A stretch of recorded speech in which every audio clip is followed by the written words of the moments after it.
আমার বাবা শহীদ নাসিরউদ্দিন আহমেদ পিন্টুর মৃত্যুর বিচারের দাবি নিয়ে। আমরা সবাই জানি আমার বাবা ছিলেন একজন সাধারণ মানুষের আস্থা, সত্যের পক্ষে, অত্যাচারের বিরুদ্ধে। তিনি ছিলেন বাংলাদেশের মানুষের কাছে একটা বিশ্বাসের প্রদীপ, যে প্রদীপকে বুঝিয়ে দেওয়ার চেষ্টা করা হয়েছিল বছরের পর বছর।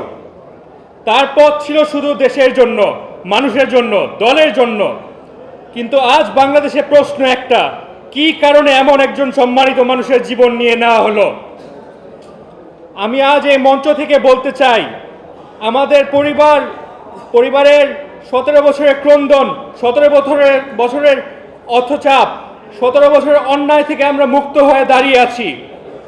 এই 17 বছর আমাদের পরিবার যেটা দেখেছে সেটা যাতে আর কোনো পরিবার না দেখা উচিত না।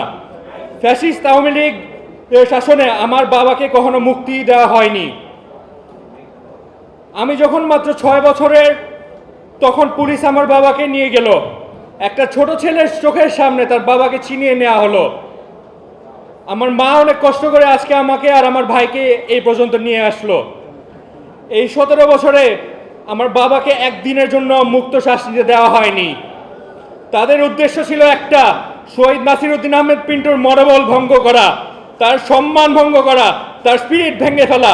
কিন্তু তারা যেন বুঝতে পারে নাই, শহীদ পিন্টুর মনোবলকে ভাঙতে গেলে বাংলাদেশের বিশ্বাস, বাংলাদেশের মানুষের অন্তরের বীরকে ভাঙতে হবে। আমার বাবাকে মিথ্যা মামলায় ফাঁসানো হলো, শুধু তার একটা দোষ, তিনি কখনো তার মাথা নিচা করে নাই, কখনো ভাঙেনি, কখনো ফ্যাসিস্টের সাথে সমঝোতা করেনি, কখনো কোনো হতাশার মুখে মাথা নিচা করেনি। আর তার ওই মনোবলের জন্যই তিনি শেষ পর্যন্ত বন্দী হয়ে থাকলেন। আর শেষ পর্যন্ত তাদের এই অন্যায়ের চাপে তিনি কারাগারে শহীদ হলেন।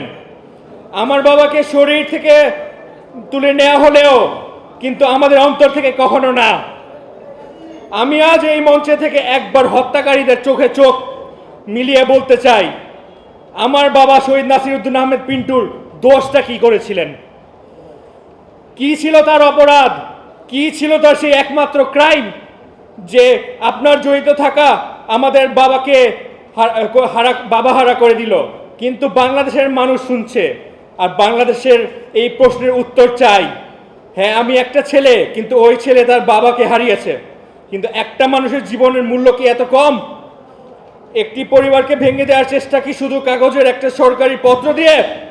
তাই আজ আমি বাংলাদেশের সাধারণ মানুষের পক্ষ থেকে, উদ্বিগ্ন জনগণের পক্ষ থেকে শহীদ পরিবারের চোখের জল নিয়েও দৃঢ় আওয়াজ তুলছি। আমি বাংলাদেশের মানুষকে বলতে চাই, আমাদের যুদ্ধ কোনো কিছু লুকানোর জন্য নয়।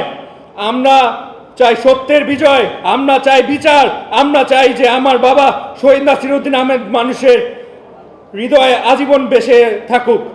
আর এই জন্য আমরা চোখে জল নিয়ে থাকলেও কিন্তু চুপ থাকবো না। বিচার পাই নাই, কিন্তু বিচারের দাবি ধরে রাখবো। বাংলাদেশের মানুষ, আমি জানি আপনারা আমাদের সাথে আছেন।